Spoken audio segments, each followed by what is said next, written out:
Hello hello hello hello, क्या हाल guys. I hope you all are doing good. And यार चलो मैं आज आ गया हूँ आप लोगों के लिए एक नया टॉपिक लेकर, application of derivative.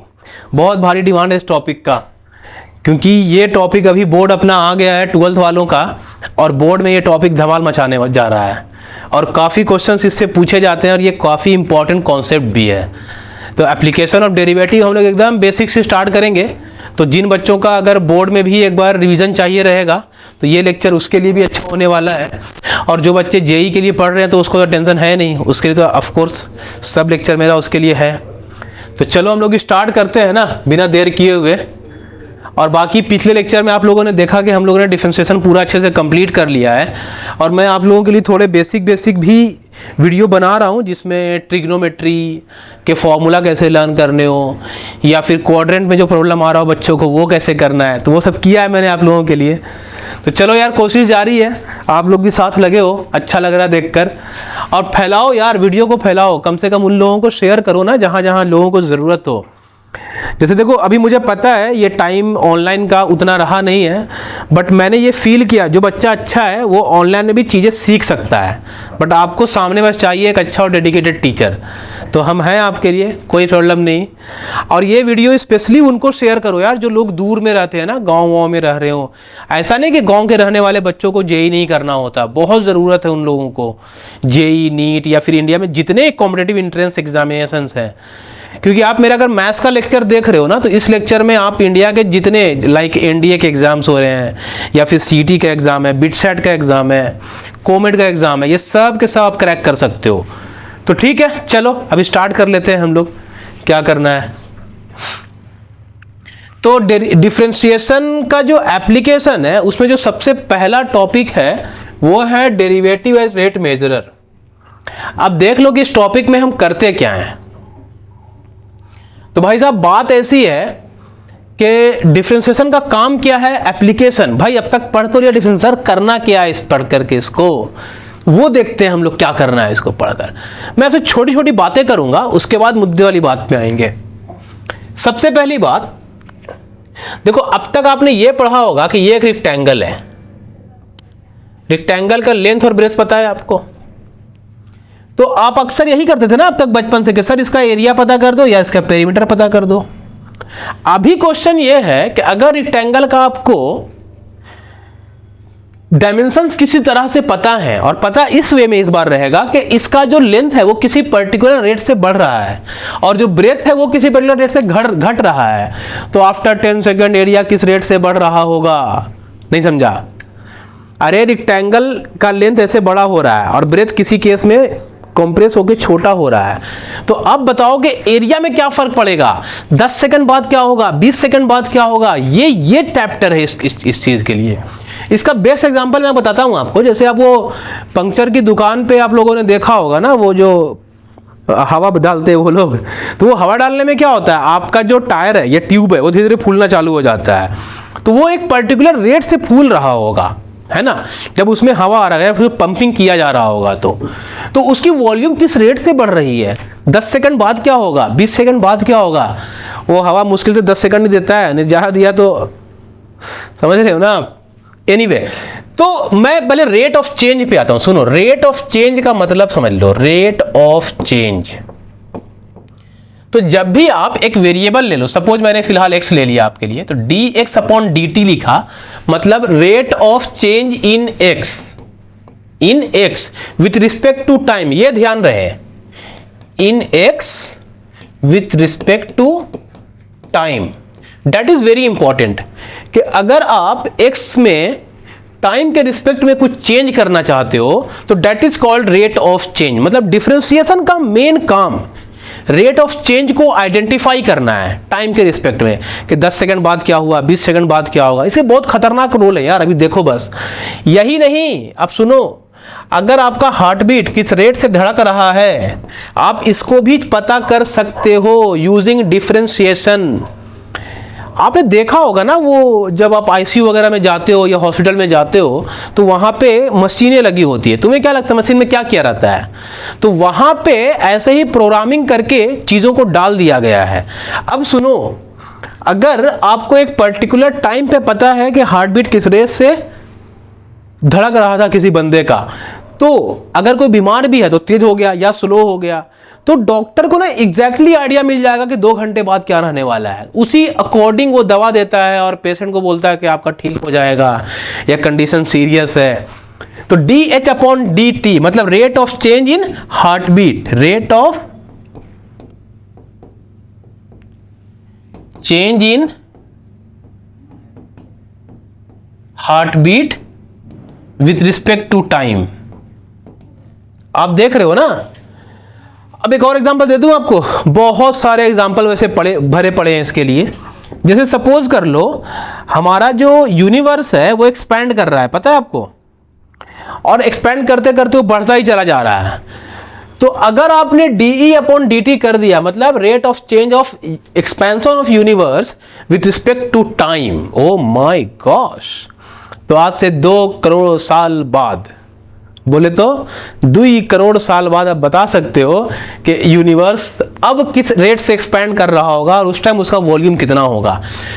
Depend provided कि हमें अभी का वॉल्यूम तो पता रहना चाहिए, या हमें ये पता तो है ही है कि आज से 13.8 बिलियन ईयर्स पहले ये चालू हुआ था, आई मीन बिग बैंग हुआ था। वो अलग बात है कि आज के टाइम पे इसमें कुछ त्रुटियां मिल रही है ना, कुछ एरर आया है अभी, तो चल रहा है, अभी आइडेंटिफाई नहीं हुआ है। तो खैर मैं ये कहना चाहता हूं कि डिफरेंशिएशन को यूज करके ना आप ऐसी ऐसी चीज़ों को पता कर सकते हो। और सुनो, जो रॉकेट लॉन्चिंग होती है ना, तो उसकी यूनिफॉर्म स्पीड नहीं होती, यूनिफॉर्मली इंक्रीजिंग होती है। तो rate of change in increase in speed, वो सब डिफरेंशिएशन को यूज करके पता कर सकते हो। तो चलो थोड़ी मैथमेटिक्स वाली बात पे आते हैं, फिजिक्स से रिलेट करते हुए। सबसे पहले आप लोग मुझे ये बताना कि वेलोसिटी से पहले डिस्प्लेसमेंट क्या होता है। Any idea? डिस्प्लेसमेंट का डेफिनेशन बोलो पहले, फिर आगे बढ़ेंगे अपन। अब जो बोला है आप लोगों ने, मैं बोल रहा हूं वही बोला था क्या, या आप लोग कुछ और बोल रहे थे? शॉर्टेस्ट डिस्टेंस बिटवीन 2 पॉइंट्स, यही था डिस्प्लेसमेंट। तो व्हाट इज वेलोसिटी यार? अगर डिस्प्लेसमेंट है तो वेलोसिटी क्या था? हाँ, rate of change in displacement with respect to time is called velocity. Rate of change in displacement with respect to time is called velocity. और सुनो, अगर आपने इसका डबल डेरिवेटिव निकाल दिया, मतलब वेलोसिटी को डिफरेंशिएट कर दिया, rate of change in velocity with respect to time is called acceleration. That is very important. मतलब मैथ जो है वो फिजिक्स में हेल्प करेगा आपको। आप वैसे पहले से कर रहा है, आपको पता है मुझे, बट यहां से और क्लियरली हेल्प करेगा। बहुत क्लियरिटी आने वाली है आपको इस चैप्टर से। तो ये जो आएगा आपको समझ गया होगा। तो क्वेश्चन कुछ इस तरह के होते हैं कि डिस्प्लेसमेंट फंक्शन आपको दिया रहेगा और बाद में एक्सेलरेशन पता करना है, वेलोसिटी पता करना है। तो ये सब चीजें हम लोग यूजिंग डिफरेंशिएशन आराम से पता कर लेंगे। तो चलो मैं आगे बढ़ता हूं, कुछ क्वेश्चन की तरफ देखते हैं कि किस किस तरह के क्वेश्चन यहां पे आएंगे, क्योंकि मेन मुद्दा तो वहां से आपको बात समझ में आएगी। आ जाओ भाई, पहला जरा पढ़ लीजिए क्वेश्चन क्या है कि displacement S of a particle at time T is expressed as this. ये है आपका किसी पार्टिकुलर का डिस्प्लेसमेंट। तो find the acceleration at the time when velocity vanishes. Velocity vanishes मतलब क्या हो गया कि वेलोसिटी की वैल्यू 0 हो गई। वो 10 to 0 लिखा भी है वहां पे। तो कुछ मत करो आप, सबसे पहले इसको डिफरेंशिएट करो। तो ds/dt ये कितना आएगा? 3/2t² - 6। ये क्लियर है आपको? अगर ये क्लियर है तो यही मेरा वेलोसिटी है ना, तो आप इसको 0 सब्स्टिट्यूट कर दो अभी। तो 3/2t² - 6, तो अब ये कितना आ जाएगा? 3/2t² = 6।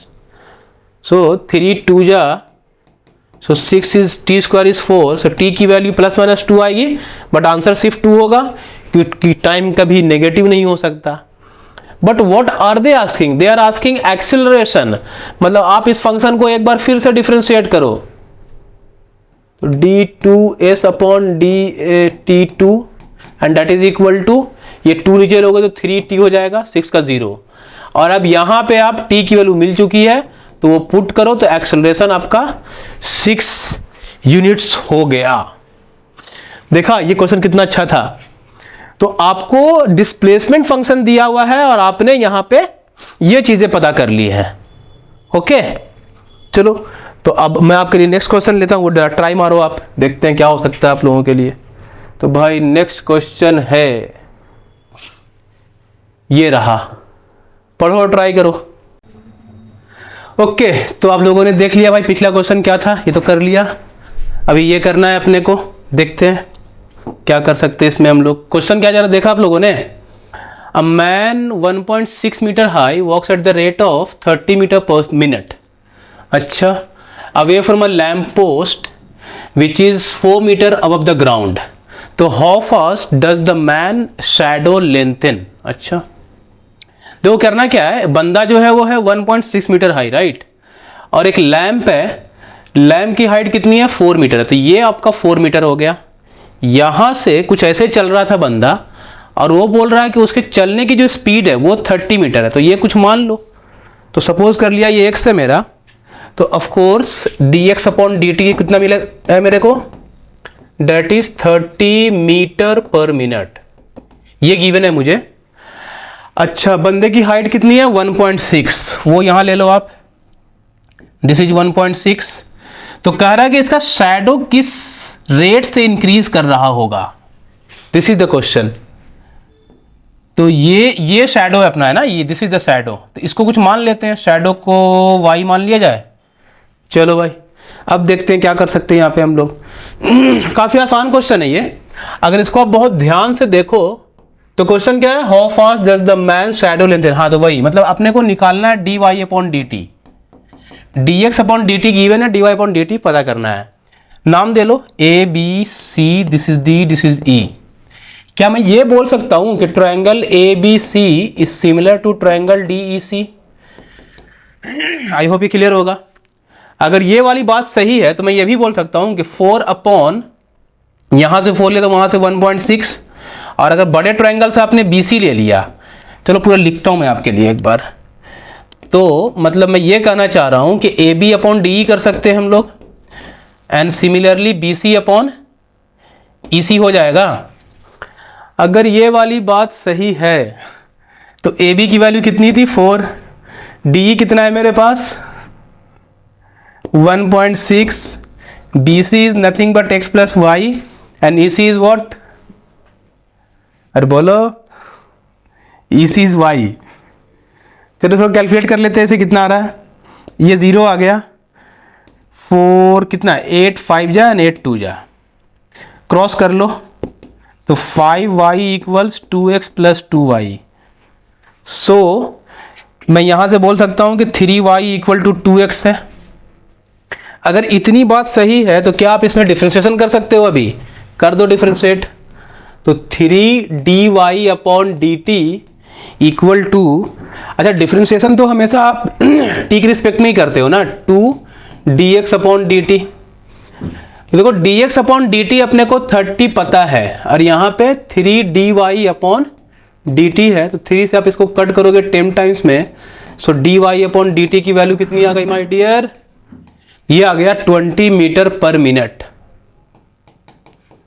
मतलब अगर वो बंदा 30 मीटर पर मिनट की स्पीड से चल रहा था तो उसका जो शैडो है वो 20 मीटर पर मिनट की स्पीड से बड़ा हो रहा है धीरे धीरे, दैट्स इट। आई होप समझ गया होगा आप लोगों को कैसे हुआ है, समझा, शाबाश। तो चलो भाई नेक्स्ट क्वेश्चन ले लेते हैं अभी, फिर क्या है नेक्स्ट।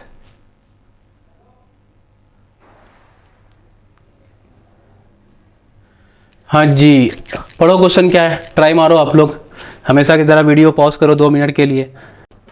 तो ये क्वेश्चन ट्राई किया आप लोगों ने, क्या था इसमें, चलो देख लेते हैं। सुनो क्वेश्चन क्या बोल रहा है, if water is poured into an inverted hollow cone whose semi vertical angle is 30 degree. मतलब पानी को डाला गया है किसी सेमी वर्टिकल कोन में डाला गया है जिसका सेमी वर्टिकल एंगल है 30 degree, so that it's depth measured along axis increase at the rate of 1 centimetre per second. ये find the rate at which the volume of the water increases when the depth is 24। ये so that नहीं रहेगा, I guess ये so that होना चाहिए, मतलब वो given रहेगा वो क्वांटिटी। चलो देख लेते हैं, मतलब डायग्राम बनाते हैं। देखो एक कोन बना लो आप, मान लिया इस तरह का एक कोन है मेरे पास। अब ये जो कोन है, तो ये कोन हो गया आपका, right, this is the cone. अब देख लो यहां पे क्या है, water is poured into an inverted hollow cone, semi vertical angle is 30 degree, this angle is 30, ये एंगल 30 हो गया आपका। और क्या है, हाँ जी साहब, so that it's depth measured along axis increases at the rate of this. अच्छा, मतलब डी अब एच अपॉन डी टी की ये गिवन है मेरे को, है ना, ये देख लो D H upon D T अपने को गिवन है, that is 1 centimetre per second. ठीक है, find the rate at which the volume of water increases when depth is 24। वो बोल रहा है कि एक पर्टिकुलर टाइम पे अगर डेप्थ 24 हो गया, मतलब कभी कभी तो अगर डेप्थ 24 हो गया तो उस पर्टिकुलर टाइम पे आप उसकी वॉल्यूम बताएं। तो डेप्थ 24 है, वो अभी नहीं है, वो कभी होगा, हमें पता नहीं उसके बारे में। तो ध्यान से देखो, ऐसे क्वेश्चन में क्या करते हैं हम लोग, ये जो हाइट है ना आपकी, ये वाले हाइट को आपने h मान लिया, ये रेडियस है, ये रेडियस को कुछ r मान लेते हैं अपन। अब मुझे ये बता दो कि यहां से हम लोग क्या क्या फाइंड कर सकते हैं। जैसे देखो एक चीज हमें गिवन है कि tan 30 तो आप निकाल सकते हो। tan 30 कहां से कहां तक, ये ओ ए बी में, तो tan 30 को अपन r अपॉन h बोल सकते हैं क्या। अब देख लो tan 30 की वैल्यू कितनी होती है, of course 1/√3, this is r upon h। So r की वैल्यू कितनी हो गई मेरी यहां पर से, h/√3। क्यों निकाला मैंने ये, क्योंकि देखो तुम्हें ना बात करना है वॉल्यूम ऑफ कोन के बारे में, और वॉल्यूम ऑफ कोन होता क्या है, 1/3 पाई r स्क्वायर h, और हम यही r लेंगे और यही h लेंगे। क्यों, क्योंकि हमें इसी के लिए बात ही करना है। क्वेश्चन देख लो आप, तो चलो भाई बात कर लेते हैं हम लोग। तो 1/3 पाई r की वैल्यू कितनी है हमारे पास साहब, r is h/√3 whole square, h तो h है मेरा, सो दिस विल बिकम पाई/3 h square upon 3 into h, so पाई/9 h³। This is the volume, this is the value of volume. Clear मामला।